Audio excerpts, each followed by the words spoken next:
Hello, मैं साधना स्वागत करती हूँ आपका अपने चैनल साधना का कॉर्नर में। तो आज मैं आपके लिए अपनी एक कविता लेके आई हूँ जिसका शीर्षक है वो दौर चिट्ठियों वाली।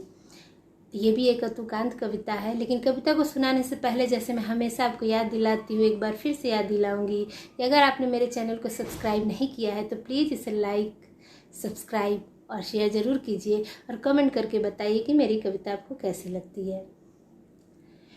वह दौर जहाँ खतों से खैरियत पूछी जाती थी, वह दौर जहाँ खतों से खैरियत पूछी जाती थी, खुशखबरियाँ ली जाती थी और बधाइयाँ दी जाती थी।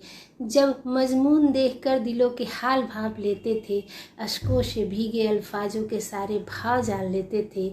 गीत गज़लों से सजे वो खत दिलों के तार छेड़ जाते थे। वो स्याही में डूबी बतकैयाँ मौसमों के मिजाज फेर लाते थे। वो खत जहाँ इश्क की गवाहियाँ दे जाती थी, वो खत जो इश्क की गवाहियाँ दे जाती थी, किसी की जीत पर वाहवाहियाँ दे जाती थी। किसी के गमखार होते थे तो किसी का इंतज़ार होते थे, और अपने अपने गली में आने वाले डाकिये से सबको प्यार होते थे, और अपने गली में आने वाले डाकिये से सबको प्यार होते थे। वो डाकिया खोल खोल कर पढ़ता था सबकी चिट्ठियाँ, वो डाकिया खोल खोल कर पढ़ता था सबकी चिट्ठियाँ, और रखता था उनके मनी आर्डरों की हिसाब वाली पर्चियाँ।